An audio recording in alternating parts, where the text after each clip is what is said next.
Yes, people. We are back live. We are back live on the Sarcasm City TV YouTube for another edition of the Man United podcast, the podcast dedicated to all things Manchester United. So please keep all your comments, all your questions, Manchester United related, please, people. And summer is here. Obviously, the season is officially over in England. We got the Champions League final coming up on Saturday. But according to reports, Ten Hag only to be replaced if a better manager can be found. That is according to reports. Sky, I think his name is Cava. You lot know who I'm talking about. Those that know about Sky Sports, the bald guy who's on there. You lot know who I'm talking about. I probably pronounced his name wrong, but he reported that I seen the tweet stating that Manchester United will only replace Erik Ten Hag if a suitable manager, if a better replacement can be found. There's also reports come out today that Ten Hag has fallen out with Casemiro. Whether that's from a reliable source or not, I am unsure. I haven't seen a reliable source say it. But we'll be discussing that. Also, Ineos being on strike one, which I discussed beforehand in regards to if this manager was still here by the Monday following the FA Cup game, despite the result. That is strike one because there's no reason for him to be here. And it's not looking good right now for Ineos. I am not going to lie. It is really not looking good. I'm not happy about it whatsoever in regards to what is going on. But big up to everybody that is currently locked in, whether you're watching live right now or watching this back after the live. Please hit the like button on the video. Please hit the like button on the video. Make sure you do so. Oh, why can't I change it on here? Oh, this thing moving dumb. So I can't even get the comments up on here, for fuck's sake. Anyways, we move. Let me bring in the gang onto the stream as well. Sheik is here. Eddie is here. What you man telling me, man? You man good? You know what it is, man? It's so icy. So icy in the building. You see the shine from here in Mombasa. Boy, I tell you, boy, that shit, hey, man. We still eating Gucci. We Love still that. eating out of silver cups. Love that. All these other dudes got to go to 7-Eleven or what you affectionately call Tesco's. Go get that tuna in the Crackers cup. You dig what I'm talking about? Go have fun with that, man. Shout out to City. Motherfuckers couldn't handle their liquor, so they couldn't show up when they needed to. Bunch of lightweights over there. And yeah, it's called Heritage, baby. It's called Heritage, so we good, man. Yeah, man, I hear you. Yes, what you telling me? Sheik, you good first and foremost? Yeah, man. I'm doing great. I wanted to actually play something real quick because man, run it. Yeah. Run it. Feel free, man. Feel free. Can y'all hear it? Put it closer to the mic.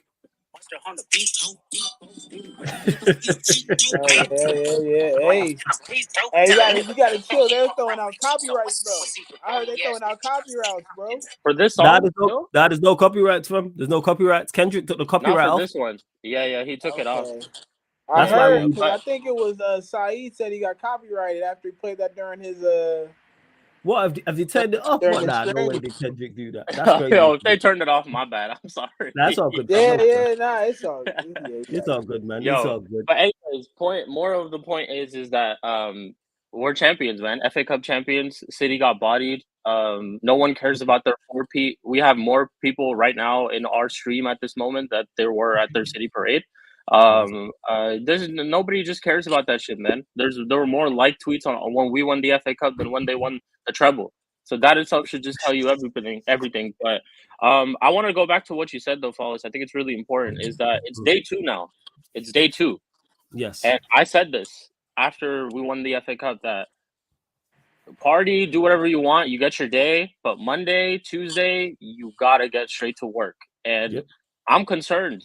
I'm not gonna lie, I'm concerned. I've just seen the way that Chelsea have moved, the way that they just got Maresca today, and I'm concerned. I really, really am. Because if we have managers like De Zerbi and all these other managers on the list, and we end up getting if we do something like Chelsea, it's crazy. Because if we are going to talk about Chelsea's a little bit later, I just think that whole appointment is crazy, absolutely crazy, and I'm scared that we do the same thing. I'm really, really scared that we try to do the same thing. But in regards to the manager, man, what can I say? This guy just needs to go. We need to start getting to work, man. It's like that's really just what it is. Start getting to work. You've won the trophy. You've had your time off. Don't forget, it's been an abysmal season. You have a lot of work to do. So you have to turn it around. And I just think you need to get to work ASAP Rocky, man. Like, for real. There's nothing else that there needs to be talked about. Like, you just need to start getting to work. But I'm not sure if everyone who we have appointed is available in office yet. Is that the case? Or has I everyone believe joined? they haven't officially started, but they would have started type of thing. So they've not officially. So yeah, so like a Omar Barada, for example, yeah, he's not officially there, but you're working. You're working. Yeah. Like, you know what I'm saying, Work, you're yeah. in conversation. You just don't have the official title. And yeah, I'm not liking what I'm seeing. Yeah, props to we'll go there because this is the first Manchester United we've done since the FA Cup. Hey, shout out to Ten Hag, shout out to the players in regards to that FA Cup final. Did what needed to did what needed to be done. I'm saying solely for that game, Eddie. Did what needed to be done. Ten Hag, brother, I can't even force myself to say that, dog. I mean, you're a better man than me, dog. I can't even say that. Will, because he put out the right. Because you know what? If he put out the wrong lineup and the wrong tactics, I'd be here criticizing him, and rightfully so. So the fact he put out a lineup I like, we tactically approached the game in the correct manner. I can give him plaudits for that. The players did what needed to be done. Onana minus the goal, I thought was very good. Varane was just Varane in terms of his level. That's just the typical Varane performance. Like, it was such a good performance from him individually, but because he's so good, we don't even give him the plaudits he deserves because we're just used to it. We're used to you being at that level in a game of that magnitude where it's like, oh yeah, Varane played well. All right, normal settings. Martinez showed Martinez levels as well. That was very reminiscent of last season and performance from him.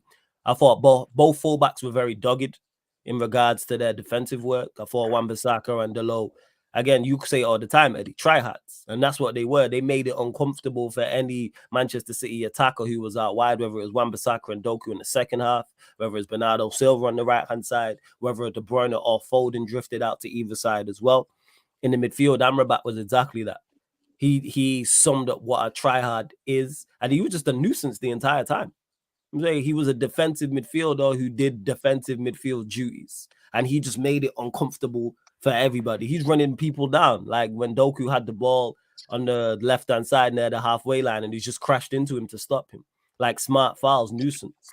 Like he didn't give Doku, Foden, Bernardo Silva, Kevin De Bruyne, none of them, and Rodri, none of them got a moment's peace. None of them got a moment's peace. Maino's just Maino, pure quality. That's what he is. We have a gem. We have a genuine gem, even outside of the goal, which he took exceptionally well. Outside of the goal, he took exceptionally well. I thought his performance was quality. And bear in mind, look at who he's playing against. He's playing against some of the best midfielders in Europe, and he didn't look out of place. Bruno and McTominay kind of switch playing as a third midfielder / false nine. Gotta give Bruno credit for the pass. I've said this, two things that surprised me most. One, that he scanned before he passed the ball to Maino. I've not seen Bruno scan ever. I've never seen him scan like that. There's never been an assist he's got and he scanned. And you know how you know he's never scanned? Because the way that Bruno fans are, and I call them Bruno fans, are jumping up and down talking about it, goes to show how often he doesn't do it. But the pass was correct. The weight of the pass surprised me, but that was spot on as well. So props to Bruno for that. And he ran around. And then Garnacho and Rashford did what I've been talking about for the longest. Go out there and run laps. That's where the first goal came from. Was Garnacho simply making a run. And Vardiol's beat him to it, yeah, but then it's forced Ortega to then make said mistake, and then you take advantage of that. And the second goal was a great team goal as well. Rashford out to Garnacho, great pass by Rashford out to Garnacho. Garnacho, nice pass into Bruno. Bruno, lovely pass into Maino, and then Maino with a great finish. And then you have a 2-goal lead. And like I said, we defended in a dogged fashion, and we also looked to threat going the other way as well. We just didn't completely, even when City, the momentum was with them and they was dominating possession, and we couldn't get out at times and the balls in the Manchester City final third, we still looked to threat on the break. So yeah, props to the team, man. Props to Ten Hag and props to the team. And you look, I forgot to turn it public on StreamYard, so I can't put the comments up on the screen, but I've got the comments here on the other laptop people. Okay. But run up the likes anyway, man, because we're still in single digits, man. Like check 1212, and make sure you share this across all the socials at That's Me Flawless, at Sarcasm City TV across all socials, and subscribe to the channel as well, Sarcasm City TV. Come on, you lot, man. Let's run up these likes. Let's get some more viewers in here as well. But yeah, props to him. But like Sheik said, FA Cup final, all well and good. Take your plaudits for the day. Take your plaudits for the next day. Cool. Why is he still here by Monday? There's no This is reason what I that will say. Go on. Yeah, go on, Eddie. I just think, you know, two things for me. I'll go. Let's go FA Cup first. Mm-hmm. I can't even front. I think this manager is such a dickhead. That I literally mentally can't get into a space where I want to give this guy any credit. I understand that. Honest to God, shoot. I don't want to give him not a single inch. You know why? Pause. That's crazy. Because Yeah, no Diddy. she got took I care just of. clocked it. All right, I we just clocked it don't too. again. We don't need you to add the extras. There ain't no extra mustard needed, dog. We got Hello. it. I got it. I said we This got motherfucker. This motherfucker, right? I can't put into words. Hey, I did. Can't put into words like how frustrated this motherfucker makes me feel, because I'm sitting there looking at the setup. And at the same time looking at that setup, I'm reminded of, like, because people say it's 14 losses. It's probably like around 18. It's 19, I think, in total. 19 total. Yeah. Where it did take a rocket scientist to understand that you did not change this team. You only added to this team. You still have players who are used to playing a certain kind of football. One that we know gets us trophies like an FA Cup, a Europa League, Community Shield, you name it. Just not the ones that we really care about as United fans, which are the Champions League and the Prem. Ollie probably has maybe a 500 record against City. Maybe he got ugly the last season, but other than that, Ollie's had said against City. I feel like if you look at the years past, like, of course City, and on a head-to-head kind of measurement, will probably have more wins than us. But I feel like compared to the rest of the Prem, we probably do the best against them. Yeah, I just haven't seen a team like even Spurs. You can say as well, because they always have Spurs that. Do yes, Spurs have a very good record against them. Yeah, it'll probably be Spurs. So I'd say it's us two, right? I just can't force myself, because again, it happened during the a cup final, which is good. But for me, it's just like, bruh, this is the team you set up with last season. You didn't bring any kind of standout talents to change the trajectory of the season. You didn't get a world-class player.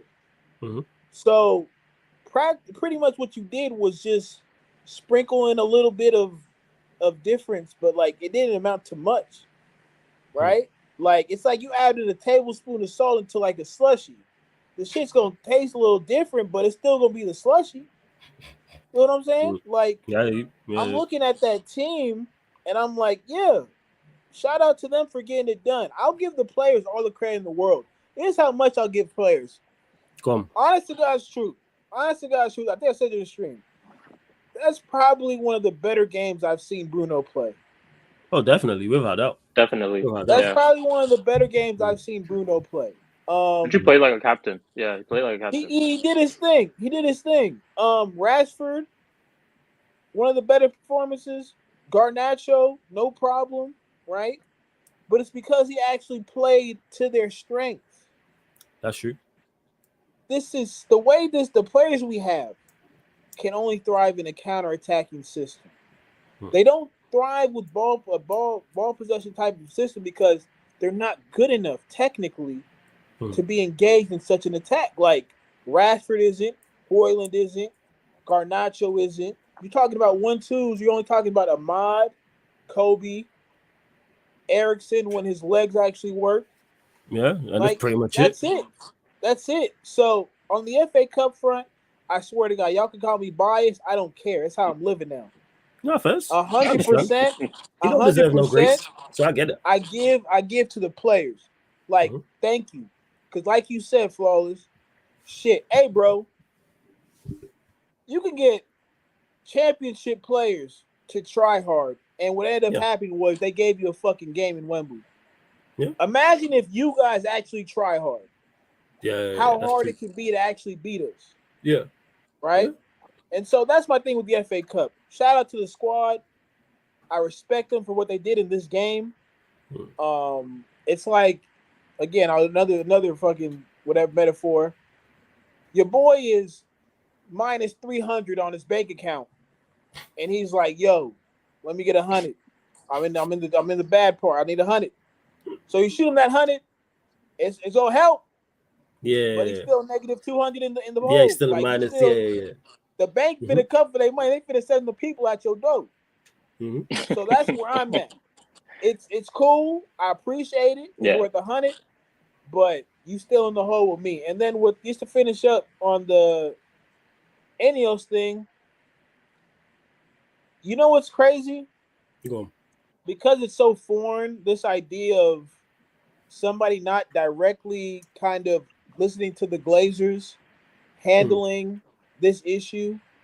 Yeah. I'm just gonna see what plays out, and my day one start judging you is the manager that you bring in, right? Yes. That's where I'm at. So I don't expect it to not happen quick. I don't think it's going to be a drawn out process. I think there is something they're getting into. It could be contract talks. So when they announce it, it's just everything's set. We don't have to worry about a flip flop of any sort. And again, because it's Ineos, we don't know exactly what's going on over there. Like, it's tough for me to judge yet. But if people want to keep a strict standard, I'm not pushing back on that at all either. So that's kind of where I fall out with both the two. I hope they make the right decision, and that decision will be when I start judging them. That's fair. What are you saying, Cheek, in regards to the FA Cup final? Yeah, FA Cup final, like Eddie said, credit to Ten Hag for sure. I think he definitely out-tacticked Pep on the day. First half, City, we actually bullied them in the first half. Like, they could barely create. Even though we were trying to have that whole counter-attack setup, we were just spraying the ball out wide and getting in them spaces because Guardiola and their fullback kept pushing up. That's why Rashford ended up playing that long ball because Garnacho and our wingers just kept finding spaces. So that in tactic wise, we played really really well first half. Obviously, just casual United where we kind of do sit back and City are gonna they're gonna keep possession. They're gonna knock on the door. But I've said this before too. We keep our defensive shape so well in certain games, and I honestly feel so safe when Varane and Lisandro Martinez are at the back. Like, they're absolute quality to watch. Like, I was actually genuinely very sad to see Varane leave after that final. Because before that, news were hitting. Yeah, it's like, Varane's leaving, sad, this and that. But when I see him drop a performance like that in the final to win us the FA Cup, and then you realize the fact that he's leaving, it's sad. It doesn't make any sense to me at all. But regarding the FA Cup, I'm glad we won a trophy. The season, let's just keep it real. The season is still a shit show. Let's not forget how the rest of the season has been. Like, yes, an FA Cup was a domestic trophy should always be kind of like a minimum achievement for a club like Manchester United. We should always be competing for domestic trophies. So the fact that we won a domestic trophy this year and last year is a bare minimum expectation. This year we expected you to go on and progress. And can I say that we've progressed in this team despite us winning the FA Cup? No, we haven't. We literally haven't. We've had the worst finish in the Premier League. We've had the worst finish in the Champions League. We've conceded 81 plus goals all season. We've had a negative goal difference. There's more just list of things that I can go on with. So in terms of Ten Hag, people who are still backing him, I don't understand why. You could look at our FA Cup campaign itself. Have we had good performances? No. We struggled against Newport when we went to Newport. We struggled against Coventry at Wembley when we played Coventry. So it's like, that all should just tell you we caught City off on an off day. Let's just be real. We caught him on an off day. And we played well. We turned up. They didn't. That's really just what it is. Who knows what the story would have been if they had turned up. But no credit taken away from Manchester United. Great performance. I'm absolutely elated that they've won the FA Cup. But like I said, we're happy. We won the FA Cup. We lifted our trophy. We have to get to work now. Ineos have a lot of work to do, and the clock is ticking. I've already counted the first day. That shit's gone, man. Now the second day we're here. It's morning for me. I don't know what time it is. It's like 4:30, 5 o'clock for you guys. So there's still a couple of hours in the day. So the time is ticking, man. Really, the time is ticking. Start making them WhatsApp groups. Start, renting out them offices and be like, yo, we need to meet up at this time to talk about this. Start doing that. Just start off with that. Meet up together and rent out a couple of offices together, man. That itself would just kind of tell me that you guys are okay really about this. Like, that's what we need to do. That's really just what we need to do. Start getting to work. Teams will strengthen. A lot of teams this summer will strengthen. Chelsea, we could say they got Enzo Maresca, this and that. Oh, he's a bum manager, whatever. Who knows? What if they turn out to be a great side next year? Who knows? So teams will strengthen. Arsenal will strengthen. City will strengthen. Liverpool will strengthen. We have to strengthen. I can't go through a season like this again. I'm sorry. Negative goal difference, I can't do it. Being 3-0 down to Bournemouth and playing no style of play, I can't do it. I really, really just can't do it. And Ten Hag, I completely agree with Eddie. You are an absolute dickhead. You went to this whole false nine thing towards the end of the season to literally save your job. You're an absolute dickhead for that. And we see through you, my guy. We see through you. Like we know what you're trying to do. But and we not falling for it. This FA Cup and all that shit that you wanted to get us to think that we'd beat Ten Hag again? Hell no. That shit ain't working. Like, you already fucked us over the first time. We forgive, but we don't forget. That's really just what it is. But regarding the FA Cup, thank you, United, for doing what we always do. They not like us. That's why I played that song, because even in our worst Premier League and Champions League season, we somehow are able to manage a trophy. Certain men have been here for 5 years, and progression, this and that, and second place finishes, this and that, and trajectory. That's what it is, man. Trajectory. Yeah, brother, like only won one FA Cup so far, and certain star boys in their team, limping after games. Our star boys collecting man of the matches, like our star boys collecting Rodri's chain in a match. He's collecting his unbeaten streak. So KDB too. KDB, yeah, our star boy got KDB hooked in the game. Right, the steel's a little stained from the greasiness of his neck, but we still pulled that off too. We did, man. They not like us, but hey, like I said, man, I can't keep reiterating this again and again. Sack this manager right now. What are we doing? Seriously, what are we doing, man? Sack this manager right now. Get to work. Enough play time. Like, we won the FA Cup. Cool, the season's over. We have a long season ahead of us. We have a long couple of years ahead of us, man. And this year is very, very important. I don't think people and United fans realize this, is that we're going into a whole new, type of infrastructure, this and that. We haven't had people like this at the club for a while now. So this is a whole new, time that we're going into, and it's very, very important. And I just hope they get it right. They don't fuck it up. Because this literally, our next couple of years depend on our summer right now. So yeah, we'll see how this all goes. Hopefully they do start getting to work. Hopefully they're talking about it right now as we speak. But they should have already been. I don't even give them that. I don't understand. They should. This whole thing with me where it's like, oh, Erik ten Hag can only be replaced if a better manager can be found. So if you've not found a better manager beforehand, why all of a sudden is he going to pop up now? That's how I know sense. That's bullshit, though, Flawless. Go on, talk about bullshit. Talk about it. Man, other than the ones getting relegated, every fucking manager is better than Ten Hag. What are we doing? What are we doing? What are we doing? Like, people, Ten Hag is a shit manager with the spotlight on him.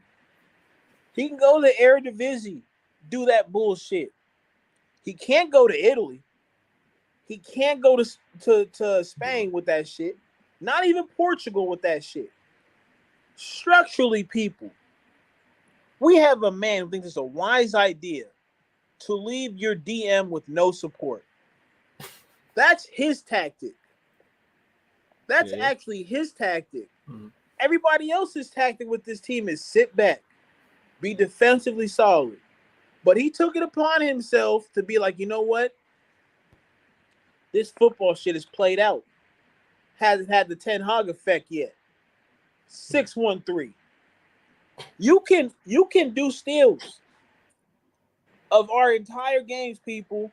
You'll just see a fucking line. Sorry for that. Six players. I'm from so good. Then one player be like maybe 20 yards off that first line of six, and then he's directly in front of a center back and a fullback.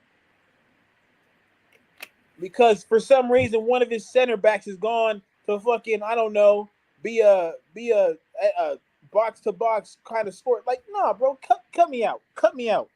Yeah. He's a terrible manager. Yeah, and here's the thing. A bit of the problem is. Yeah, go on. A bit of the problem is. Go on. That's been the toughest part about this FA Cup. Some of you people don't deserve nothing nice. Honest to God's truth. The way I'm seeing letters, I'm seeing publications, do surveys. The fuck is wrong with you people? Again, and that's why I always say fuck the fans. Forget what the fans want. I say this all the time, and I include myself in that. I am including, when I say fuck the supporters, I'm including myself in that. Forget what we want. The people hired at Manchester United are paid vast amounts of money to do a good job. It's not, they have zero emotional attachment to it. As fans and supporters, we have an emotional attachment to it. So therefore, we should not be involved in decision making. So don't take into consideration any letters, any petitions, because if you would have done that, Ollie would still be here. Let's call a spade a spade. Yeah. Ollie would still be here right now if that was the case, baby. Was that after getting packed 5-0 and a home patch to Liverpool, fans still backed him. Supporters still backed him. Manchester United legends who are pundits still backed him. Other Manchester United legends publicly still backed him. Other mainstream media still backed him. Content creators still backed him. Forget all of that. Forget supporters and fans of the club having a say. And Eddie, I hear you. You are 110% spot on when you say there's so many managers better than him. My issue is do they think the same? That's my biggest concern and my biggest worry. Because why is it still a conversation? Why are reports coming out? And they could be true or they could be not. And if they're not true, and then you just remove him and go get a better manager, I'll take all of this back. But I can only go off what I'm hearing and seeing right now in regards to what are you assessing? What is there to assess? I don't understand. Somebody tell me what is there to assess. I've been asking this question and I will continue to ask this question. Outside of winning the FA Cup this season, what are the pros for Manchester United this season? Me and Veta was having this conversation. Shout out to Veta because he a gaslighter, he a troll. Hilarious, man. Make sure you go subscribe to Veta, James. That man was doing the devil's work. It's great, man. And it's probably Vader, man. It's probably why I respect him so much. And it's a shame he's a City fan because if Veta was a United, it'd be beautiful if he was a United fan, 110%. But the point I'm making is somebody tell me the pros this season. Outside of winning the FA Cup, what are the pros? What are the positives for Manchester United from this season solely? FA Cup, 110%. I hear that. What are the rest? Any Ten Hag inners? You jokers who only want to comment after the live, feel free. Somebody let me know, what are the pros? Please. What are the positives for this man keeping his job? Oh, you know what we gonna do, Flawless? Go on. We gonna be like, we call them the IRS here. We gonna read the books real quick, right? See, because I applaud you, Flawless, on so many levels because the way you mask your lack of patience for certain things with your professionalism is truly outstanding. I see me, I'll probably cuss somebody out and have never had to look at the same again. But brother, you got a way to just internalize it and say, and start asking questions. This injury narrative that people have adopted for themselves. It's crazy. Hey man, I'm telling you, I don't know where I'm living. I don't know where y'all stay, but I ain't going. Okay, some in the air, some in the water, the soil, the food, the milk, whatever it may be. Y'all out here tripping off of this bum manager. Martinez in the first 2 games did not even look like himself. No, it was apparent that he was not healthy. Who decided to play Martinez 90 minutes in both those first 2 games?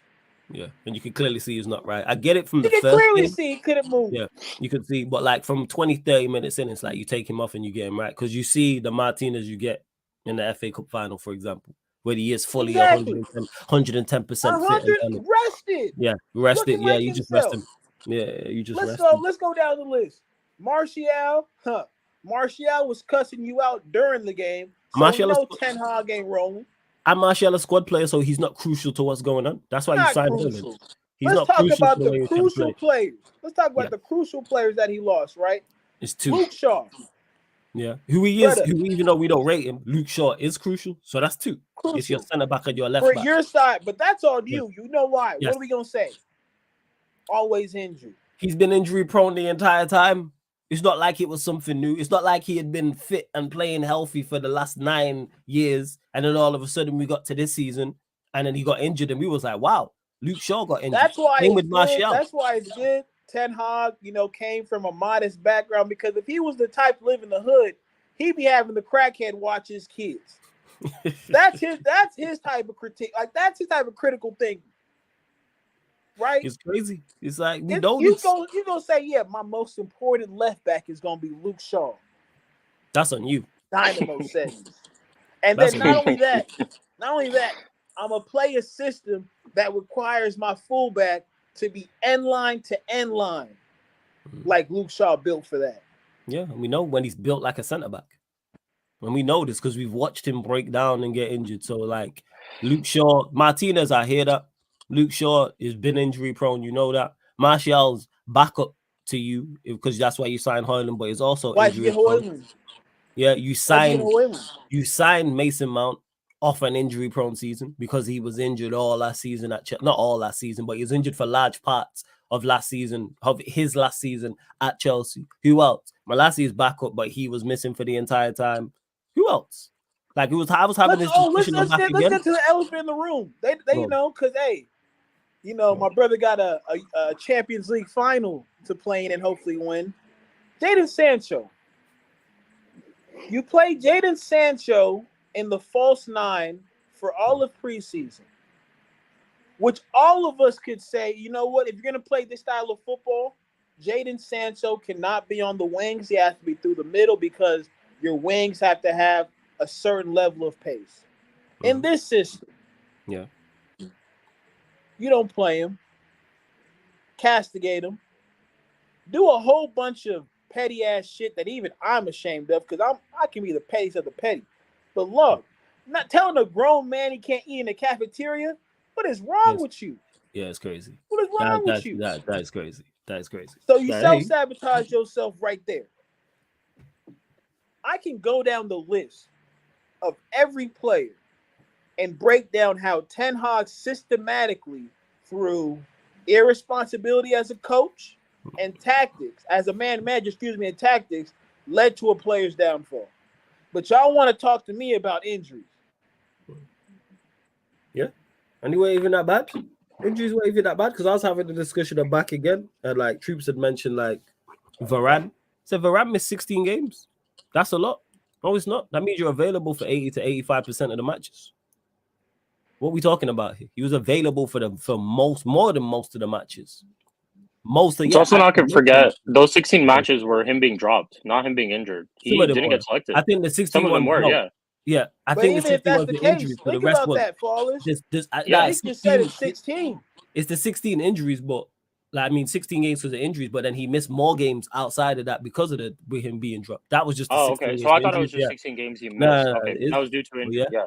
So, but yeah, still, like, that itself should go back to the same thing, is that managers and teams are always going to have injuries. Does Pep not have injuries? Like, are we going to forget about this shit? That is Ten Hag the only manager that ever existed? Are we just gonna forget about other managers who have struggled? He didn't turn the injury sliders off, bro. He didn't turn the injury sliders off. It's profound. I said that on Filtered Podcast and Saeed's channel. I had to apologize before I said it, and I was like, you know what? This may get Saeed's channel shut down. It may get me cancelled. But in professional football in the Premier League, players get injured. If those didn't know, I'm sorry. In case people didn't know that players get injured. Playing, y'all? These things seriously happen. That's why you have a medical team. This is why you have a physio department. This is why you have a rehab department. This is why you have a squad of 26. This is why you have not only 11 players on the field playing, you have a whole bench because injuries happen. That's why you have an ambulance at every single Premier League stadium. This is why you have paramedics at every single Premier League stadium, just in case there is a serious injury. I'm sure if you walk around most Premier League stadiums, there's probably crutches. Why is there a stretcher on the side of the pitch? Because injuries happen, people. When we go play pickup like together, if it's a 5v5, do you guys just take 5 or do you guys take 7 in case of subs? Let's just answer this basic question right now. When we play 5v5, do you take 5 or do you try to take 7 or 6 just in case of injuries and just in case of substitutions? That's being precautionary. Did we take precautions? Did Ten Hag take precautions this season? I think he did, but he didn't sign the right players because injuries and all this shit that we can say, cool, injuries happen to everyone, but what can you do to try to improve that? Is you try to get other players squad depth who can do the job when your certain players are injured. Did he do that? No. The players that he signed were not even here themselves. Mason Mount barely played a game. And I don't rate Mason Mount, but he barely played a game for us. And this whole injury thing of Lisandro Martinez was injured last year too. He's had an injury record. He has been injured. So I'm not listening to this whole injury thing at all. It's part of the game. Everyone goes through injuries, man. I'm tired of hearing this shit again and again from these fans. We don't keep the same energy towards other people, but towards our manager, oh, he had injuries, this and that. But if you have to clown somebody else, oh, fuck his injuries, or this and that, whatever. But when it's come to us, oh no, he had injuries. Oh no, it's like this. Oh no, it's like that. All of a sudden, it becomes like a sad story, which I don't understand. Why does it all of a sudden become a sad story when it comes to Ten Hag? This is what I just don't get. It becomes emotional. It becomes sad. No one's ever real around here. That's really just what I'm seeing lately. I go on social media even after this FA Cup final. I'm seeing everyone saying, "Oh, please, Ten Hag, don't leave. Please don't sack this manager. If you sack him, then you don't know what you're doing and this and that." I'm sorry. I'm sorry. What? We've won an FA Cup and we've had our worst couple of seasons and we don't know what we're doing for asking for this. I'm sorry. You guys can, hey, listen, if you guys want to go ahead and do this, fine. If you guys want to have an abysmal season, have a negative GD, but then win the FA Cup at the end of the season and be all jolly for a couple of days, cool. Hey, if that's what you want to do, cool. That's you. That ain't me, though. That ain't us as fans. Yeah, that ain't us as fans. I'm not with that, man. I'm not one of those type of supporters. I'm not with it. You can't keep me quiet by just winning me FA Cups in a couple of years and be like, hush, hush, hush. We won you an FA Cup. You can't talk. No, that's not how it works. We're not a club that just wins domestic trophies. Like I said, again, domestic trophies, let me reiterate again, people. Domestic trophies is a minimum achievement for a club like Manchester United. This is really just what it is. So if we're winning FA Cups, why are we hyping up minimum achievements every single season? Well, we should be achieving for a lot more. Simple as that. But sorry? Oh shit, I think my screen's frozen. Now I'll be back. One of those you on point, fam. Yeah, go on. Go on, Eddie. It's just like how far are we falling? If you didn't know, you think we was fucking some mid-table club. If you couldn't tell, you think we'd be like West Ham after they won the Conference League. Yep. These people don't understand where we actually are supposed to be. Mm-hmm. When you look at that list of highest spending teams, and you're in the top 5, that means you're investing towards winning. If you don't win, somebody's generally messing up. Because here's the thing. Sports now, not to get all political, philosophical type of it, but it's fueled by capitalism. The baseline of capitalism is there is a zero-sum game, right? For every transaction, somebody loses something. So we are actually taking from multiple teams across Europe their best talent, quote unquote, to push us forward and win the Prem, Champions, FA Cup, Carabao, you name it, whatever we're involved with, because we spend that much money. Look at that. If y'all can look at that list of who spends the most money in Europe and see who actually isn't winning anything in that top 5 or 10, it's practically only United.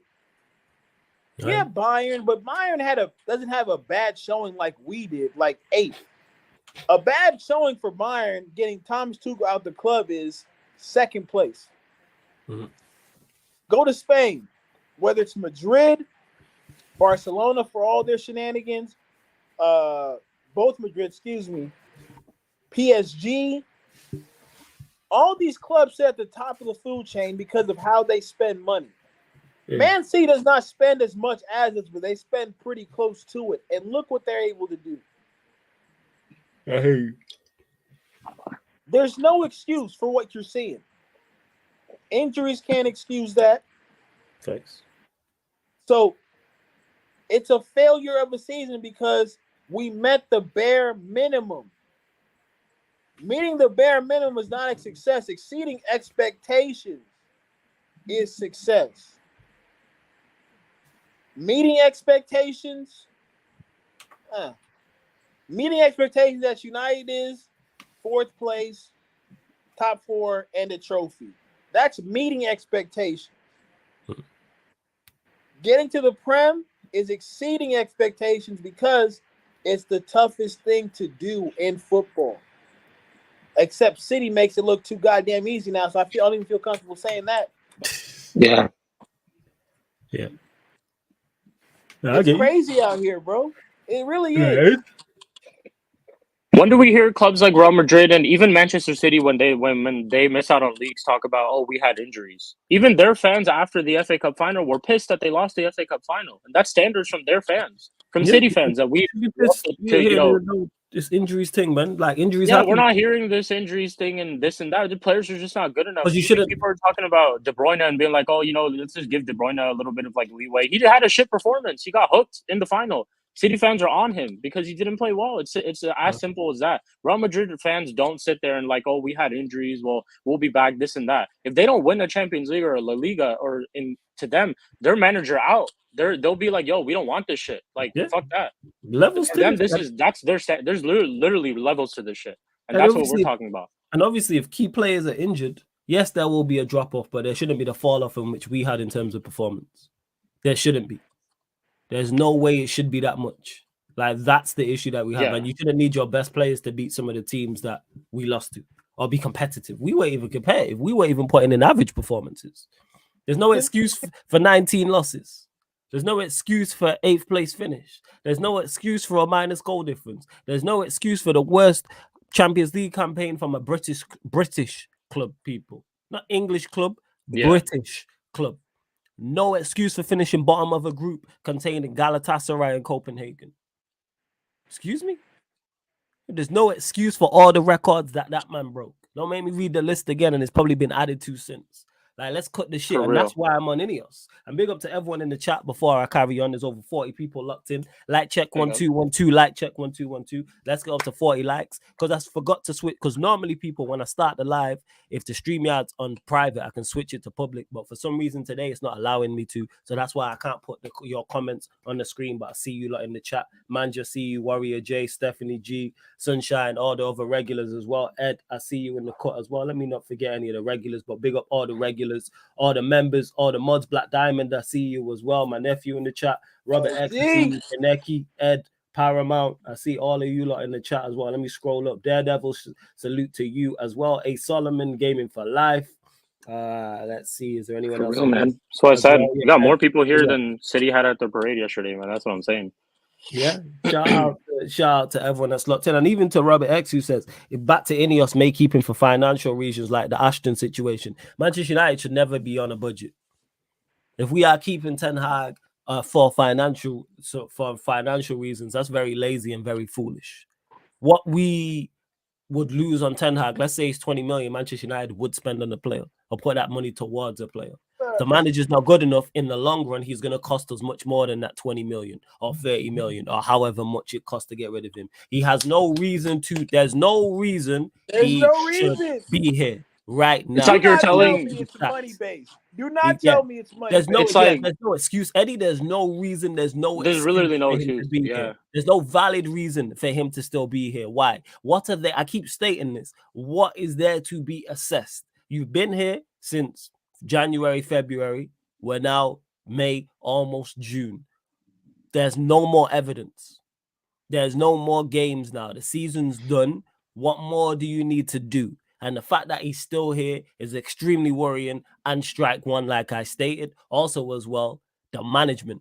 Like, if this whole thing about only if a better manager can be found, like, are you keeping him or not? Number one. Number two, why have you not identified the next manager? That's my concern. And this ties into what I was saying for the past few weeks, couple months now. Identify a style of play outside of the manager, because then that narrows down your manager search. If you have a clear, right, we are going to play this way as Manchester United, that then narrows down the search in regards to manager. Okay, we're going to play this way. Okay, what managers are out there that play this way? And then you go and identify, well, this, he does, and then you put them in order of whatever order you want, 1, 2, and 3. All right, we're going to play possession-based football, and dominating the ball is the way we're going to play. Okay, well, who does that? De Zerbi does that. This manager does that. This manager does that. Okay, and then you decide between De Zerbi and the other two. This is 1, 2, and 3. Same way if you're like, all right, we're going to play high pressing. Who else does that? Well, Nagelsmann does that. These two other managers do that. And then you decide between Nagelsmann and those two other managers how you're going to play. Again, basics. And this was my concern with Ineos the whole time, because it's not looking good. Looking very amateurish. I'm really irritated that this manager is still here, because there's no reason. Again, I've stated again, what are you assessing? You've had ample time you've had since January. So there's January, February, March, April, May. You've had 5 months, almost half a year to assess the manager. What is going on? Why keep him? What are the pros to keeping him? What are the positives? What do you see next season? And time is of the essence and not our friend because of the Euros. One, time is the one thing you can't get back. And number two, because of the Euros, that shortens down the preseason anyway. It shortens it down. So we need to be working, because even if Ten Hag stays, despite who the manager is, we need improvements. This squad needs to be improved. So what are we doing here? What are Ineos on? I don't like it at all. I really don't. Yeah, so I really don't. And this whole financial problems thing, like we're mentioning Manchester United Football Club and financial problems. Is that what we're doing regarding to clubs and money? Like, it's like you're asking a billionaire not to spend $20 for financial reasons. Like, that just makes no fucking sense. Like, if you want to fix something, get rid of it. You have the money, fix it. We're here sitting. We're willing to pay 20 million to Ashworth to come from Newcastle, but we're not willing to get rid of Ten Hag, who's had an abysmal season. Like, make that make sense, man. Like, come on. Like, seriously. It doesn't. It doesn't. It's just, again, I think, I'm just going to say it. Go on, fam. A lot of people out there cannot think for themselves. So what happens is they see something being written down or typed out by one of these Twitter journalists, and that becomes their frame of thought for how they approach the manager. It's only people who write saying that, yeah, Ten Hag, 2 trophies in 2 seasons. Huh. It's quite the CV. Well, let him take that shit somewhere else, man. Like we've been saying, and like we will continue to say, that's not the bar for Manchester United. Managers before you have won trophies and still gotten the sack. Managers before you haven't finished in 8th place. That's where you sit by yourself, Ten Hag, so you can at least run with that. You like to big up yourself talking about, I win trophies everywhere I go. Well, you get 8th place in the Premier League. Hold that one too, man. You're not that guy, pal. We've seen it.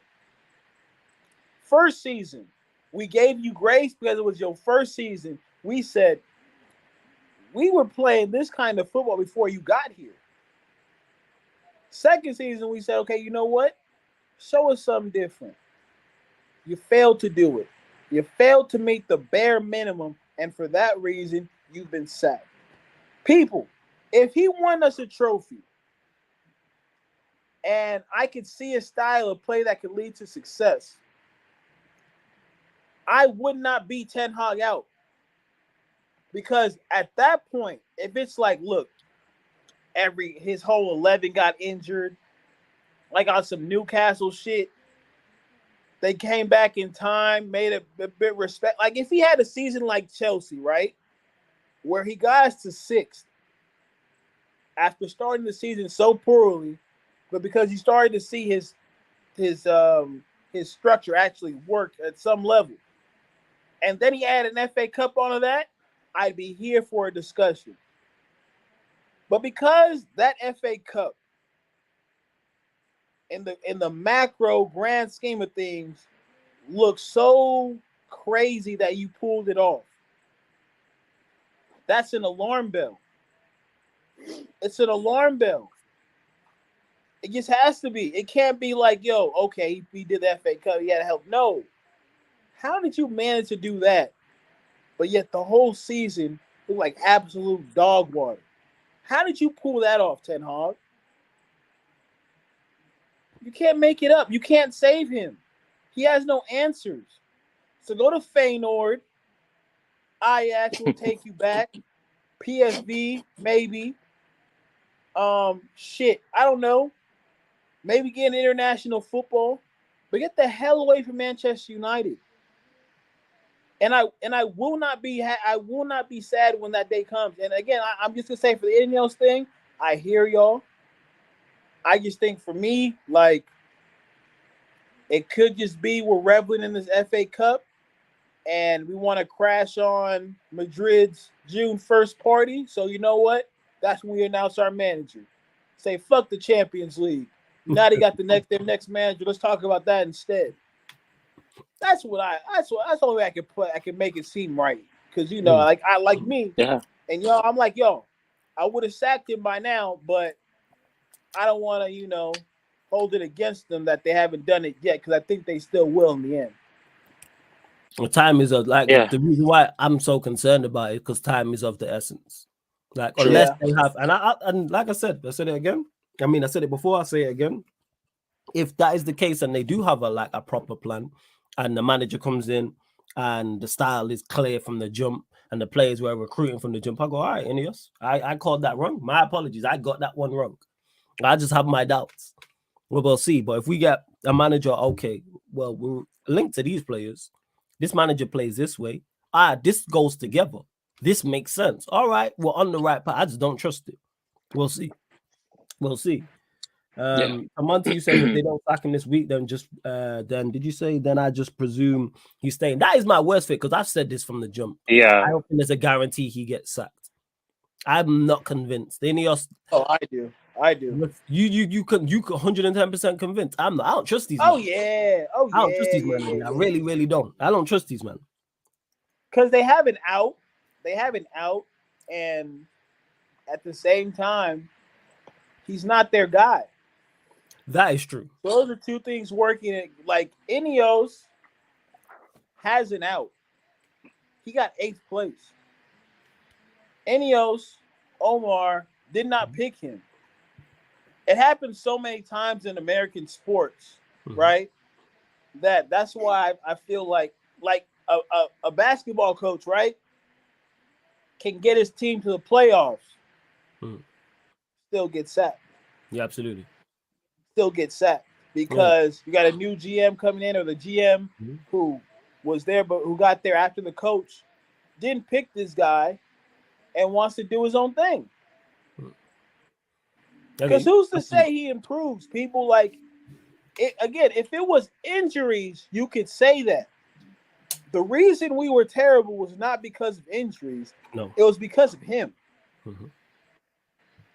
And I feel like that's just a reasonable football diagnosis of what the problems were at Manchester United. And I feel like they'll come to the same conclusion. I hope so. I hope you're right. And you said Ineos will for sure replace Ten Hag. They just need to find their perfect manager. Why have they not found him yet? Why have they not found him yet? Have. You found these 5 months. You think they've got their guy? Why have they not announced? Because people are talking about the FA Cup fever and letting them die down. Stop thinking like supporters and fans. Hey, you lot have a job to do. Do the job. Yes, exactly. That's what I've been saying too. Get the FA Cup. You're an employee of the club. You're not a fan or a supporter of the club. You are an employee of the club. You have to take your emotions out of it and stop thinking like a fan and say, oh, let the FA Cup fever die down. It's a fan thing. That's a supporter thing. If Eddie said that, or Sheik said that, or I said that, or someone in the chat said that, I'd understand it. You are the CEO. You are the COO. You are the director of football. You are the technical director. You have a high position in the Manchester United hierarchy. Why are you thinking like you're in the terraces in the Stretford End? Why are you acting like you're in the Sir Alex Ferguson stand? Why has he not been sacked? Who is this perfect manager? If that's the case, he should have been identified by now.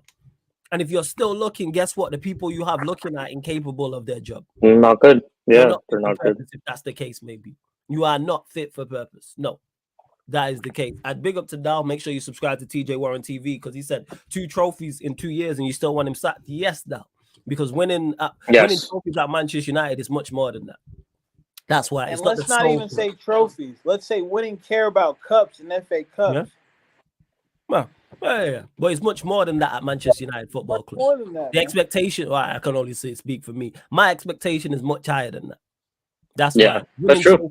Winning trophies is a part of being here, but it's not the sole thing.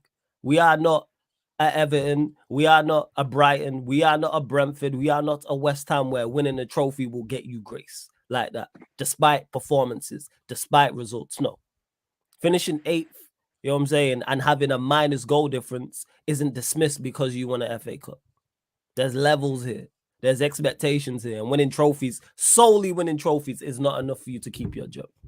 It's a combined thing. Right, so just let me just clarify that. Let's see what else you lot saying. Let's see. If they were to keep him, they had ample time to back him. Then the FA Cup was the best excuse to back him. Then, like I say, I don't like what's going on at all. Kind FC. I don't like the fact that he's still here. This stinks because there's no positive or no bet. Let's say we sack him Sunday. Let's say what Eddie's saying, right? We sack him after the Champions League. So we just wasted a week, in my opinion. Just wasted a week for what reason? Unless that manager's working behind the scenes, talking to the people in charge and the people in the correct positions about recruitment and what we're going to do. It all just seems very lackadaisical. It doesn't seem cutthroat. It doesn't seem purposeful. It doesn't seem to be done with intent. And that's what I want. Because you have to move with intent in these spaces. It's cutthroat. And it just seems very just too relaxed. Too chill. This is me saying that, who's relaxed and a chilled out individual. This ain't the time for that. You lot gotta get to it. This is Manchester United Football Club, and time is not on our side. For real. Time is far from being on our side. Who is this manager? Whoever he is, go and get him. Why has Ten Hag not been signed? Why has the new manager not been hired and been announced? Why have we not identified? And these things could be, but why have we not identified a clear style of play yet? These are all questions I have. Recruitment. Who's leaving? That needs to also, no more clean slates, all of these things. But hey, we'll see. Exactly that, Matthew, my done. Standards. There's levels to this. Because then the same people who will criticize me or criticize a Sheik or Eddie for what we're talking about will then complain when we can't compete. Will then complain, oh, why are we so far off the top of the league? Why are we doing so bad in Europa League? Or why are we doing so bad in the Champions League? Or why are we performing so poorly in the domestic cups? Why are the performances on the pitch in the Premier League week in, week out not up to standard? Why are they subpar? You got to prep properly. What is it? For real. Poor preparation prevents poor performance. The 5 P's. Legit. Prepare properly. Proper preparation. There we go. Proper preparation prevents poor performance. Prepare. I'm asking my team to prepare. I'm asking my football club, hey, prepare properly for the season. I beg. That's all. Man, talk about. We'll see. Yeah. People want to talk about financial problems, financial this, financial that. You guys love using this word financial. How about we talk about the finances that he has spent on the squad? Let's just talk about that. Since you want to be all financial, right? Talk about that. 90 million on Anthony, 250K for Mason Mount, who probably showed his face like five times in this season. His interview probably has more hype. That the interview that he did for Chelsea when he was leaving probably has more views and any clicks than any of the shit that he's done this year. And we're paying him 250 bags a week. But you guys want to talk about financial problems that United have, right? No, I want to talk about all this money that he spent and then injuries. We're spending this money with all this financial stuff that you guys are talking about, but then you want to complain about injuries because of look at who we signed. So it's like, pick a fight. Pick what fight you want. Because we're on this fight of we just don't want this manager. We're not picking and choosing what we don't want. We just don't want him entirely. We've just fully convinced. You guys are sitting here picking, oh, well, he's at least won us the FA Cup. Oh, well, look at these injuries. Oh, well, look at that. It's just an abysmal season. When you look at 2023 and 2024 Manchester United season review, you go on Wikipedia, you look at who the manager is, it will say Erik ten Hag. That's it. That's all you need to look at. Who managed the team in that abysmal year? Erik ten Hag. That's it. That's it. It needs to go. No, absolutely. That's really just it. And to Robert, who says Ineos may want to maneuver Ten Hag into agreement to part ways so they don't have to pay compensation if they sack him. If that is their mindset, not saying it is, but let's say hypothetically it is, that's a stupid mindset to have. Pay him the money to get rid of him because he's going to cost you more in the long run. Let's say it's 20 million and you don't want to pay him the 20 million. He's going to cost you much more than 20 million down the road. Much, much more than 20 million down the road. If we have a season like this season that impacts Manchester United, just from a sponsorship standpoint, TV revenue standpoint, being in the difference in from being in the Champions League to being in Europa League to being in Conference League to being in out of Europe altogether. There's huge difference TV revenue wise, huge difference tickets wise, some difference in regards to attendance. Because you're not getting all the big, and bear in mind, people, there's no Champions League dropouts into the Europa League this year. So that's not happening. You're not getting a giant potentially dropping down from the Champions League into the Europa League and then drawing Manchester United. That's not going to happen. Because like the Europa League, the year we got Barcelona, they dropped out the Champions League, I believe. Because we finished second in our group and had to play them in that round. That can't happen now. And somebody asked me about, am I going to would I get tickets? Are you going to any Europa League games, Flawless? Easy to get tickets. Depends who's in charge. Depends who's in charge, because European nights are fire. I've never been to a Europa League game, been to a couple of Champions League games, and the place was rocking. But it depends who's in charge. Because if Ten Hag's still in charge come the start of the season, it's like, all right, I can just, Ineos, you're not serious. I can just emotionally detach from this football team and just write off. I'm writing off the 2024-25 season from the start. Yes, I would hate to do that. I would hate to do that. You lot will still get watch-alongs. You'll still get content. I'll still watch the games, but I'm not invested. I'm saying I'm not like, why should I care when you lot don't? Any else don't care. Yeah. If they keep their Ten Hag, you don't care. If you think he's the man for the choice, all right, cool. I know you man are not a serious institution. I also want to say another appointment really pissed me off the other day. Hansi Flick went to Barcelona. You're telling me Hansi Flick was available and you didn't try to do anything about it. Why can't you go up to Hansi Flick before this FA Cup final, be like, yo, we're interested in trying to get you. We think we like the style of play. We think, you will be a right fit for the job. Currently, obviously, we are contracted to Ten Hag at the club, but once this FA Cup final is over, we will continue our negotiations with you. Until then, be cool, be safe, take care. I will talk to you, in a bit. Just that's how the WhatsApp chat should have been. But literally, that's how it should have been. And after the FA Cup, you hit him up with the, hey, you still up? Like, you hit Hansi Flick and be like, hey, you still up? Like, I'm trying to talk to you for a couple of minutes. And you start doing them negotiations again. As simple as that. We have De Zerbi right now waiting.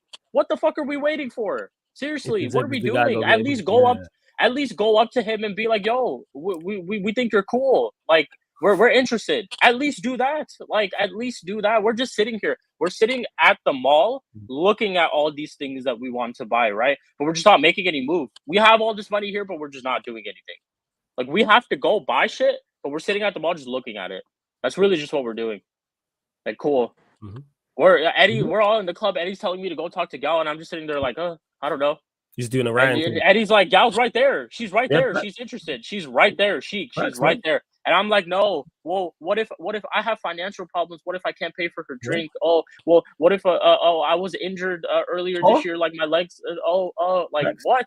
Oh, you might pull up to her and say this dumb shit. By the way, can I just say the two girls below us are looking 16 out of 10s today, both of them.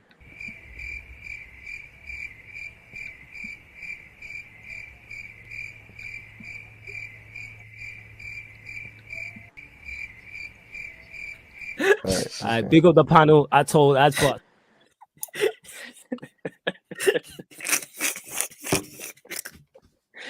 I love that clip, yo. That clip never gets old. Yeah, Eddie said go roll up to the gal and you rolled up and said that dumb shit. Yeah. You know what I'm saying? That's like Manchester United negotiation tactics in the past. Bro. Lovely something, man. That was an alley-oop. I'm gonna dunk that shit 100%. I'm gonna dunk that shit, man. That was an alley-oop, man. You know what I'm saying? 100%. barbecue Yeah, chicken. man, you know That's what? what This that was. really just what it is. Maybe Manchester United, like the people who are at the club right now, maybe we're just a fucking bunch of Ryans. That's really just what we are when it comes to fucking negotiating. Maybe we just go out there and just tell them, oh yeah, Roberto De Zerbi, I think you would be a 16 out of 10 manager. And he's like, what the fuck are you talking about? And he's Yeah, like, I don't maybe want it's to talk that to type you. of stuff. It 16 might out be of that 10 type of manager, stuff. what? Like, yeah. And this is probably the way that we're chatting to all these people. And that's why they keep scamming us left and right in previous years, because they know that we talk full of shit. We just don't know what we're talking about. And we've Delulu been there with FC. that. And that Nah, I needs hear to that. change. And that's why we've tried to get this structure, because that shit needs to change. But has it changed so far? I don't know, because we're still moving like the same way. We're literally still moving like the same way. So And to long summer kind of ahead, man. We'll see. yeah, long summer. You says I think they already have replacements lined up. It might be that they need to negotiate the role moving forward. Remember, they want a head coach, not a manager with too much to say off the pitch. My response to that is, why has this not already been done? This should have been done a long time ago. It's almost June. It's the end of May. To me, your decision should have already been made at least April, start of April. So you got April, you've had the whole of May. And I'm not hearing the excuse of, oh, we're trying to negotiate. Negotiations should have already been happening with whoever the replacement is a long time ago, at least a month ago. And it don't take a month to negotiate with a new manager.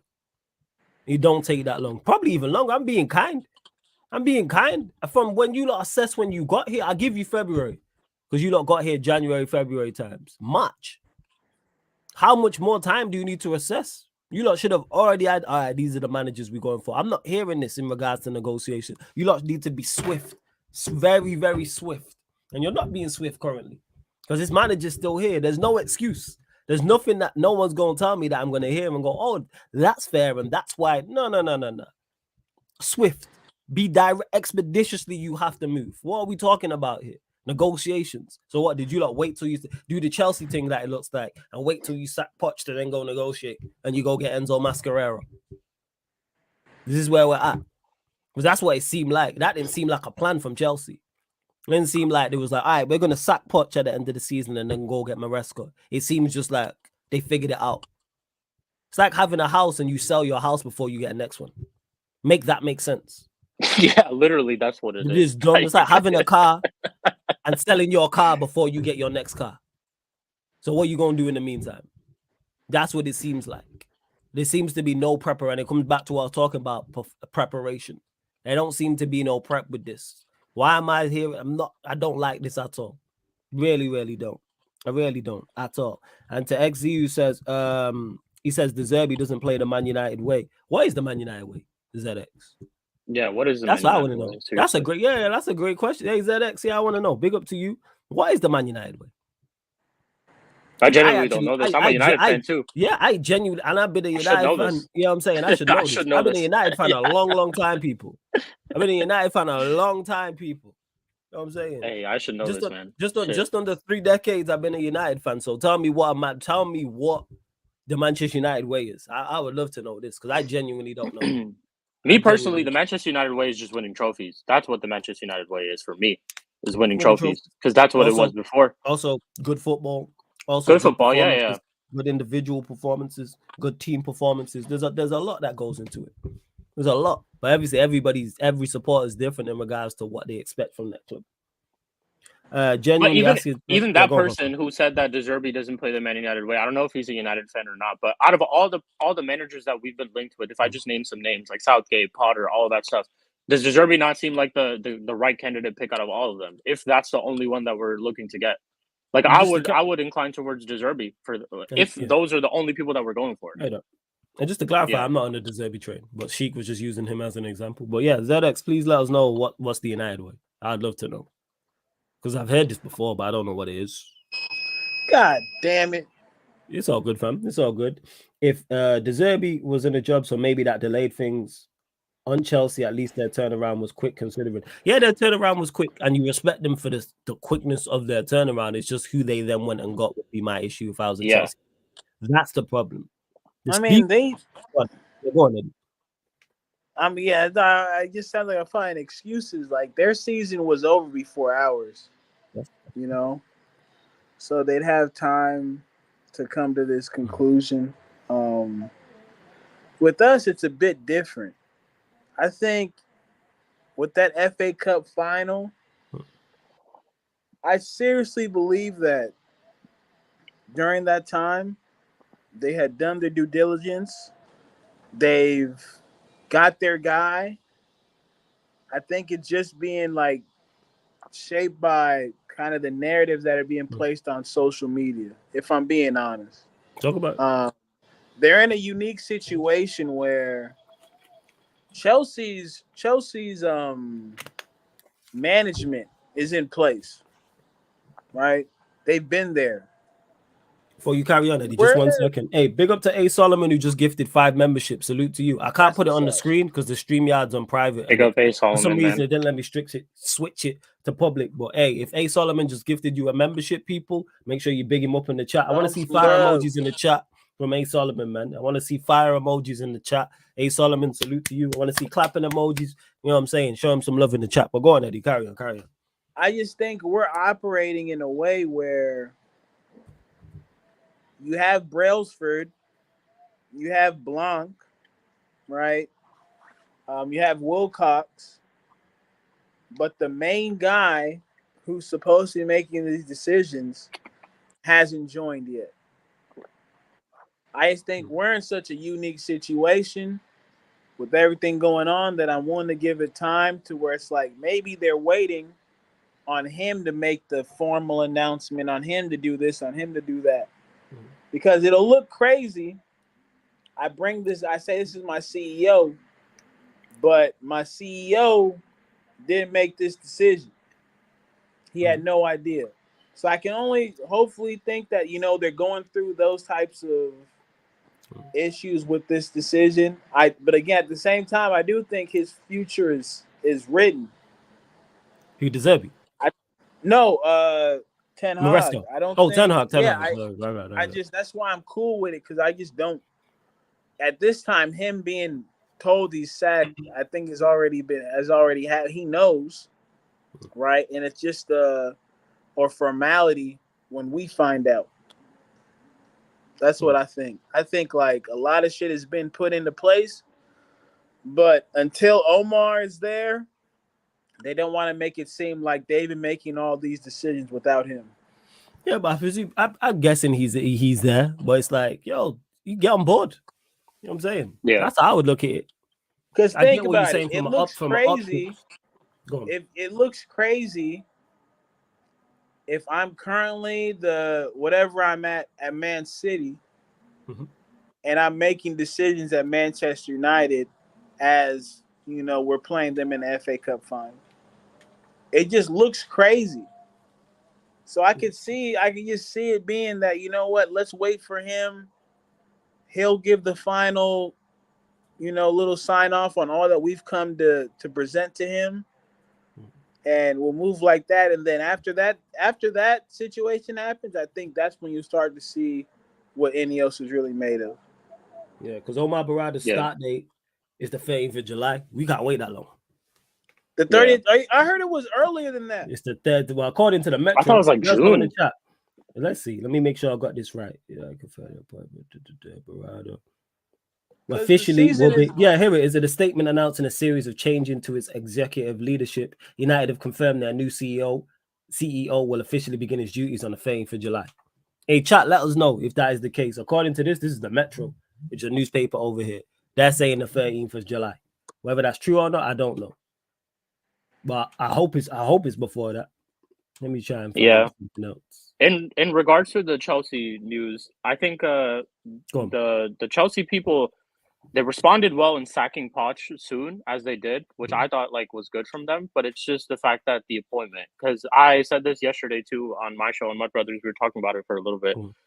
That I think this season has been abysmal for Chelsea too, and a lot of us said that they underperformed and they underachieved, because I personally think they could have been higher earlier on in the season. So now you have to try to go and get a manager who could try to get the best out of these players. Can I sit here confidently saying Enzo Maresca will get the best out of these players? I don't know. It doesn't seem like an obvious improvement to Poch, because let's say Enzo does not finish top 4 or win a trophy. Is that an improvement to Poch's first season? It's not, because that's what Poch did. He got Europe and didn't win a trophy. So it's like that's what I'm basically kind of going to. I just feel like their appointment, they had time. They had a lot of other names on the list too. And I don't know what's really going on with those type of names like Zerbi and stuff like that because it has died down a little bit. But they had time. They sacked Podge, which they did the right thing, and I think we should do that too. Like sack Ten Hag right away and get to work to try to figure out who the next manager is. Start talking to people. But it's the appointment for them. I'm just not. I don't know about that appointment. It's the 13th of July. It's the 13th. Fully confident.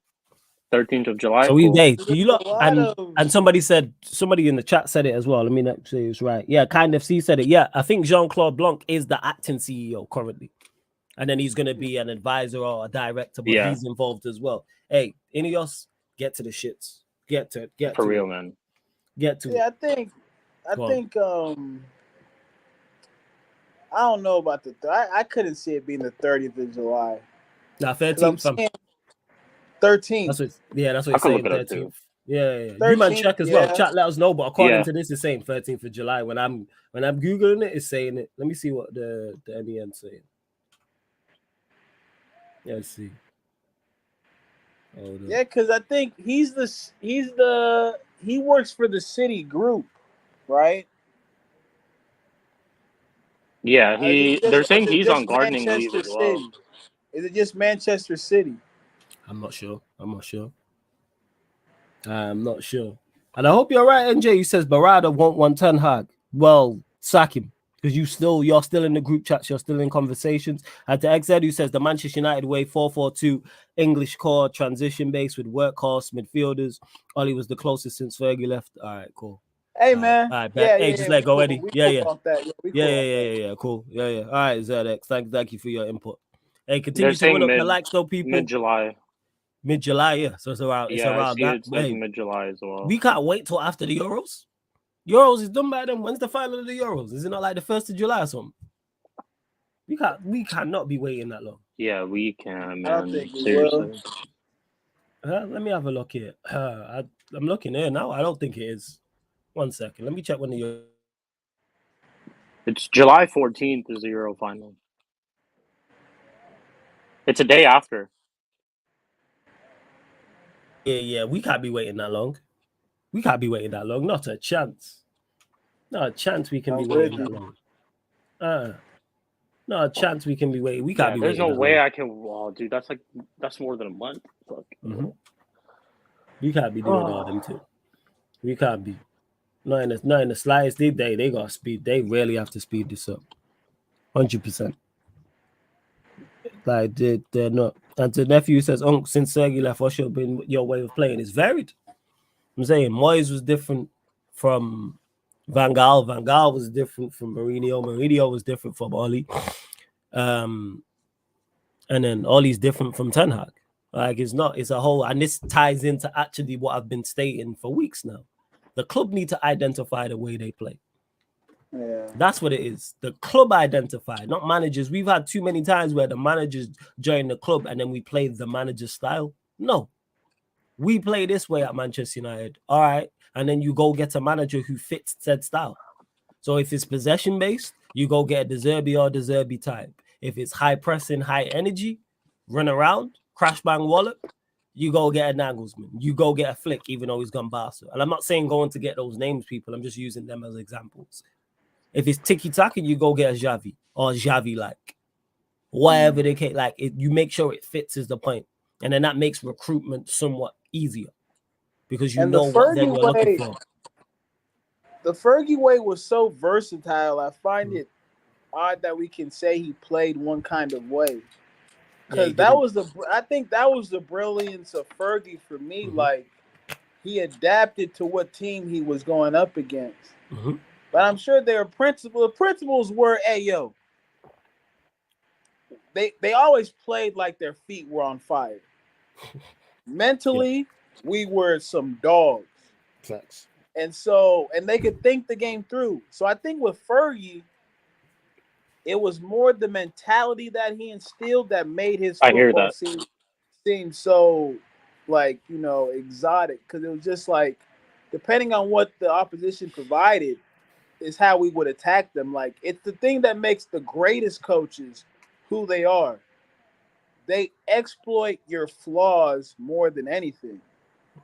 and they make you look like you don't even belong in the same realm as them. There's only like a couple coaches like Don Carlo is one of them. I was gonna say the same thing about Don Carlo. Yeah. Carlo's the same way. Like the style isn't necessarily so structured. It's I have these players that are top tier. I'm gonna let them cook, but I'm gonna give them the principles to understand what they're seeing from the opposition in the moment, and then move accordingly. So, yeah, our style is winning. Flawless said it at the like the style is trophies. That's the style. People aren't out here talking about what's Madrid's style. Bellingham, Vinicius, fucking Rodrigo. That's their style. Modric, plus, Cruz. would people really ask about like? I mean, like to some people, obviously, people view the game different, and good performances to me are a good thing too. But like, if you're winning trophies, would you really be questioning whether they've been good performances or not? Like Arsenal in this title race, if they had won the league, would they be questioning whether they had good performances in certain games or whether they Because it actually goes went hand over in the hand. line? That's what it is. Yeah. It goes hand in hand, and that's why I say yes, it's trophies, but it's also good performances. Because I think good performances will get you to the level to like for you to compete for trophies, which I think that where I agree with you that it's hand in hand. But I feel like like if you're able to win them trophies, that's really because just there's no the team main thing. there's no team who's consistently winning major trophies whose performances are not good. To beat your performances have to be good. They have to be sustainable performances. No teams winning back-to-back domestic leagues playing terribly. No teams in the last stage winning the Champions League and then in the last stages in the next few years by playing. No, they all play good. They all have good level of performances. One thing we say about Real Madrid is their performance level is very good. Consistently, their performance level is very, very good. Manchester City, consistently, their performance level is very, very good. Bayern Munich have now fallen off, but what do we associate with Bayern Munich? Performance level being pretty much our entire lives. Bayern Munich's performance level has been very, very good. This is why they've consistently been in the last stages of the Champions League and won the Champions League and won all the Bundesligas they've won. Atletico Madrid are an example of that, in particular under Diego Simeone. That one thing about Simeone's teams, we say level of performance is consistently good. This is why they've won La Ligas. This is why they've won Copa del Rey's. This is why they've consistently been in the last stages of the Champions League. Ain't won it, but I think they reached 2 finals, right? Like this is the point. Like it goes hand in hand. You don't consistently win and compete for major honors by performing poorly. Don't happen. A one-off, you can do it, yeah. You can have a season where your performances ain't the best and you may win a domestic cup. You may win, don't forget domestic cup. You may win your domestic league. You may win the Champions League. But if you carry on playing like that, you won't be there next year. Not a chance. Not a chance. You can't play the way we've played this season for the next 3-4 years and think we're going to win anything major. Are you crazy? No. We just got dumped out of the Champions League, bottom of the group. Well, we just add like performances matter. The level of performances matter more often than not. Now is the occasional game where someone's like, oh, well, such and such didn't play well that game. Yeah, you're not going to play well every game, but they're one-offs. Manchester City don't play well every game, but 9 times out of 10 they do. Same way Real Madrid do. Same way Bayern Munich up until recently have done. And why are these the most successful teams in Europe? Level of performance. But hey, people are like it's not a thing. It's crazy. And to Robert X, who says Ineos want to make things right, not necessarily fast, proof in the pudding, though. Why not both? Why can't you do the right things at speed? Yeah. Why does it take long? It don't take long for anybody else who's successful. You think when City get rid of Pep, it's going to be a long process. Bayern Munich, up until recently, when they moved and got a next manager, it was done with swiftness. They was on point. They had a plan, and it didn't take this long. There's no reason. Because I say this again. There's no excuse. There's no reason. There's no excuse for this manager to still be here currently. There is zero benefit. You've had enough time to go and identify the next manager. You've been in charge since, was it February? March? When did Ineos? Let me actually double check that. When did Ineos actually take over? I think it was January. No? Was it January? I don't even know. Let me actually check. I'll check. But yeah, like back to that, this also just like tells you how much one person would care about something and how fast they're moving with it. Like It just kind of seems like these guys don't care. That's why we're all concerned, kind of like at this moment, is because it doesn't seem like they want to fix things. Because you are supposed to be on it like right away. It was probably Jan or Feb was one of those two H, but yeah, like it just this whole time thing. I don't get that because other clubs have done it. Like even Bayern Munich, even I don't necessarily agree with them getting Vincent Company. They did it. They went on and there were earlier reports in a couple of days they got it done. They just moved. They moved towards it because that's what they wanted to do. They needed to get a new manager to fix this abysmal of a season that they had. So it's the same thing with us, man. It's like if you're really about it, then you'll work towards it. And right now, I just don't feel like you're It was really February. Sorry to cut you February. off. So you've had February, March, April, May. May. You've had 4 months. Yeah. How much more time do you need? And do you not watch Manchester United before you got there?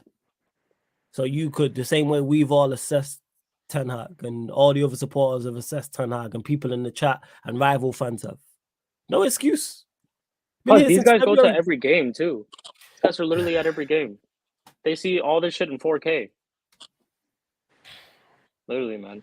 Again, I just have to hope and pray that it's just a formality, you know. Yeah, okay. Like they're doing it a certain kind of way for a certain kind of reason, whatever that might be. And I think, I think it's it leads me to kind of like, again, I think our perception, again, now you guys have principles that you're talking about, but I'm talking about everybody else. Yeah. I think their perception of what's going on is definitely being colored by the narratives that are being placed out there by the media. Like, oh, Ten Hag is still this and Ten Hag is out. And there's so many people saying so many different kinds of things that on both sides, people feel emboldened on their stance because they want to seem right. And whereas you guys are outside of that, you're just saying, yo, it shouldn't be taking y'all this long to make your decision, which I respect and I don't have a problem with. I'm just on, again, because it's a different regime in charge. I'm just giving them in this situation the benefit of the doubt. I'm just saying, make that step one. I just don't think it's even a like, I don't think they're having any kinds of discussions. I think it's legit. Like, they know what they're doing, but they're trying to come to consensus as to which manager they want to go with. And I think if I had to guess, it's probably Tuchel, De Zerbi. Shoot. Maybe I'm forgetting another name, but I think those are the two that are at the top of their list just because if you're just thinking about it, Tuchel has trophies. De Zerbi has what in sports we call the potential of being successful because you see his style of football. So it's tough, bro. I just can't. I don't want to get into the mind frame of calling them out until they give me something to call them out on. I just don't think it's there yet for me personally. Yeah, I hear that though. It's like whether it's De Zerbi or whether it's Tuchel, whether it's anyone, like even though I would prefer managers who have some sort of credibility, we also shouldn't just go purely based off of just like names. Because just like what Flawless was saying, we have to identify the type of football that we're trying to play this next summer. Because I would hate for us to just identify a style of play and then we get a manager who's not even near it, like anywhere near that style of play, and then we're sitting there like, oh, where did it all go wrong? We signed the manager that we wanted to get and the name that was thrown around, but he's not playing the football that we wanted him to play, and then we're stuck in that same rut again. So it's like, yes, I want us to get managers who are credible, and I want us to do our research when it goes to that, but also just not go for blind names like that just because they're names. Like this whole, for example, this whole Maresca thing. I don't think Maresca was talked about before this, and would Maresca have been talked about if Leicester hadn't got promoted? Would they have been talked about his, performances and stuff like that had he not got promoted? So that obviously put him in the limelight, and that eventually did get him his job because they're putting faith in him. But I don't think we should do that. Like Wallace said, we need to identify the style of football that we're trying to play, the players who are available that we can try to get for that style of play and move accordingly. But start by step one. Like, start by step one, which is sacking the manager. Start by that. Just make that initial step one. Step one. Run. Exactly. And I hear you, Blinks, who says, I really hope they're not still deliberating on this. It would make me question a lot. I hope not. I hope not. And obviously, this is all speculation, and that's all we can do is go on speculation, give our thoughts and opinions on said speculation as well. But yeah, statement, I've said this intent. And if they would have sacked him already, that's the intent right there. And it puts everybody on notice at the football. No one's safe. These men are serious. Like, we're not messing about. Not only does it put everybody at the club on notice, it puts the rest of the Premier League on notice. Like, oh, Manchester United may be moving serious. Because they made good appointments. Omar Barada, good appointment. Great appointment, should I say. Jason Wilcox, also good appointment. We will get Dan Ashworth eventually, good appointment. All makes sense, all logical. The manager has to follow suit. But we'll see. And the names, like I said, Cheek mentioned it. The names, I'm not too particularly fond of them, but it's about identifying a style of play. And that's what we go with. The only ones I'm a really real no-no on. McKenna, who looks like he's staying at Ipswich. Southgate, defo no. Graham Potter. Everyone else I can hear is, does it be ideal for me? No. But if we were to get him, I'd hear it. Tuchel, is he ideal for me? No. But I'd understand it. It's something I could at least go, all right, I get why you've gone that route.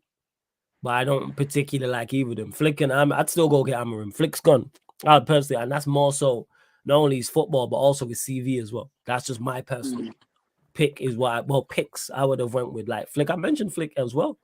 I was saying, oh, will Flick get a big job? Yes, Flick will get a big job because he has a CV off of it. Yeah.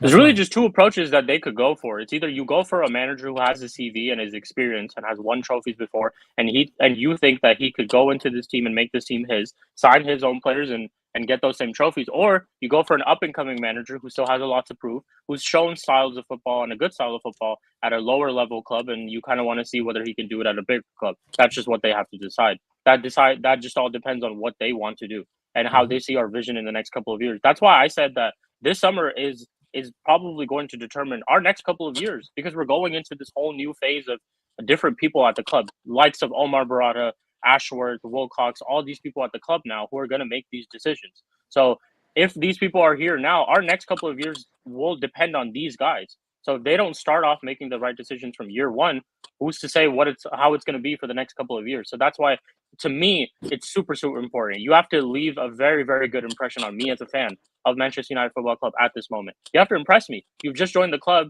I need you to go make, like Flawless was saying, those statement type of, moves. Get rid of certain players who we've been asking to get rid of for years and sign certain people who we didn't think you would actually sign or be in negotiations with. So just shit like that. Move like that. Move like a proper big club that you, Sir Jim, talked about. You said you wanted to bring United back to where they belong. Do it.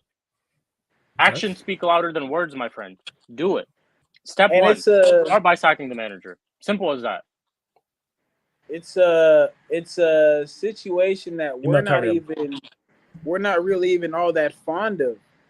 Like, it's not like this is the Qatar regime that we wanted. Yeah.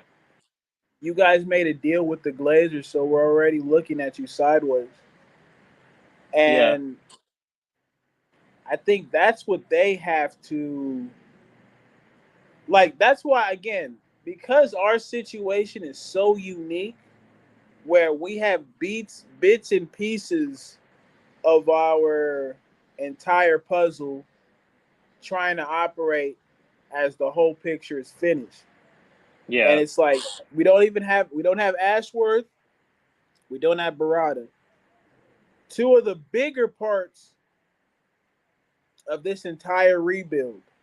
And I don't know what kind of conversations they're allowed to have while they're with their respective clubs, which is kind of what's making this a bit more of a process than usual. But yeah, just for me, it's like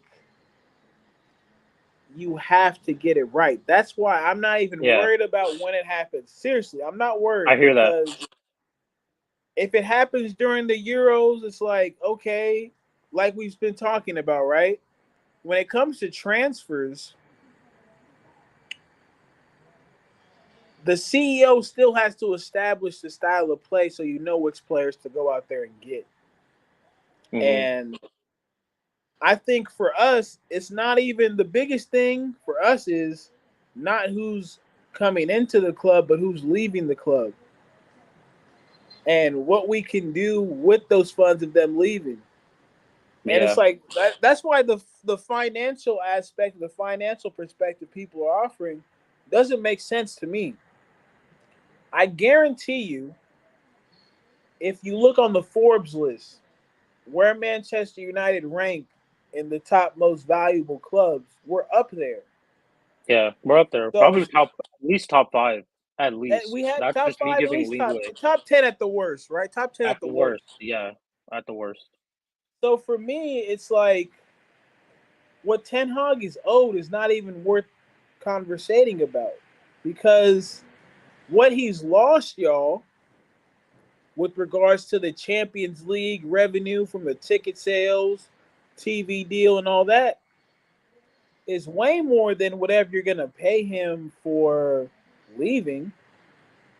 Yeah. And there could be stipulations 100%. in the contract that they don't want to hit so he doesn't get some more of his money, which is being a business, right? Yeah, Blink said number 2 on the Forbes list. We're number 2 on the Forbes list. We're number 2 on the Forbes list. Like, yeah, I'm not we're hearing. I don't care about. Yeah, I don't care about compensation package. Nobody cares about that stuff. Yeah, they could pay him if they want to. Bam. They could pay him literally tomorrow if they want to. Money is not a problem. I guess why I get mad about even the conversations about what we decide to pay players. Yeah, we can afford it, people. If again, because like you and I, we really like watch the NBA, and we see what them brothers get paid for 82 games. That we're like, well, shit. For what United is actually worth, they really not playing these brothers what they actually do. Like, people, there are teams in the NBA giving people $50 million a year contracts that aren't top 10 like Manchester United when it comes to value. That's crazy. Yeah. So I'm not like, and we're talking about like what, 200K a week, which amounts to, I don't know how much in a year. It can't be that much, right? I mean, again, it's these millions we're talking about. So we're just talking relative to the actual population. Yeah. That's all I'm saying. When it comes to Ten Hag, what he's owed is not an issue. Shit, for all we know, the way Avram Glazer looks, he's probably using that to pay for a new tanning bed. So that's where we at with, bro. I get like but that's the thing with that. That's why I can respect your positions more than anything, because that's actually based in something that's reasonable. That he has failed in his duties as a manager. What's taking you so long? Yes. Not that, we don't want to pay him this because of this time. We don't want to pay him that. No, that doesn't make sense. Yeah. And that's where, like, fully where I'm at with it. And big up to Wealth the Pundit as well. Says, hello, football fans new here. Always good to see new people here, but we are going to close out. Make sure you run up the likes. Hit the subscribe button. Big up to all the members, all the mods, all the regulars, anybody who's new, like Wealth the Pundit as well. Salute to you. We're at 46 likes, scales up to 50 likes. Hit the subscribe button as well. I will be doing the 11K. I know we've gone past 11.5 and we're approaching 11.6. I will be doing the 11K subscriber party at some point. I was going to do it this Saturday. Then I realized it's Champions League. So it'll probably be the following Saturday, people. Because I was legit doing the schedule yesterday. And I was like, well, this early hours of this morning. I was like, oh, shit, Champions League. So I'll probably do it the week after, people. And if you're a member as well, I will be reaching out to you if you're on the second or third tier. So Sarcasm City Soldier or Sarcasm City General for the members Q&As. Definitely going to run a couple of them as well. But hey, Sheik, let them know where they can find you, what you got coming up, all that good stuff. I'm going to add his link into the title as well, people. Where's links appreciate it. Yeah, man, appreciate it every single time for being on the Man of United podcast. Big up to you, Eddie, and Flawless every single time. And big up to everyone in the chat, man. You guys can find me at Cheek TV. It is Tuesday today, but every Monday we do run a show called The Mud Brothers. So we did talk about that yesterday. We did do a show yesterday. We did kind of like a team of the season review, kind of like an overrated, fraudulent team of the season as well. So we did that. Check that out yesterday. And then this Friday, I should be doing a Manchester United keep, sell, bench for next season. So that should be interesting. All United fans come through. We're gonna talk about who we're gonna keep, sell, bench. We'll even maybe discuss who we want to get. So we'll do all that type of stuff on Friday. So Chic TV people, definitely subscribe on the channel for sure, and check out all the other Sarcasm City TV channels too, the playback, the gaming channel, and all that good stuff, man. Big up. Yeah, make sure you do that, people. So Chic TV, links in the title, links also underneath in the description. Also on the featured channel page, it's underneath in the description of every live stream, and on the featured channel page as well. I'm live with Rants in about 5 minutes, so we're gonna redirect over to there. You already know. 16/10 raid. And don't forget, people, we are available on all audio platforms as well. So Spotify, iTunes, SoundCloud, wherever you listen to podcasts, type in Sarcasm City TV. And this show and all the other shows will pop up, people. All the other shows will pop up.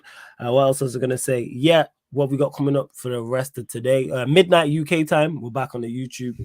Manchester United, Chelsea, Spurs show. So I'll be back with Surfer and Jez, obviously talking about Enzo Maresca to Chelsea. Timo Werner, looks like Spurs are going to get are going to attempt another loan or have Werner on loan for another season. So, Jez is going to be talking about that. And who knows what news could break in between now and then. And then 1:30 a.m., we're back on the playback for Game 4 of the Western Conference Finals, Dallas Mavericks versus Minnesota Timberwolves. The Timberwolves have to win. Otherwise they are indeed going home. So that's playback. Hey, bring out the brooms.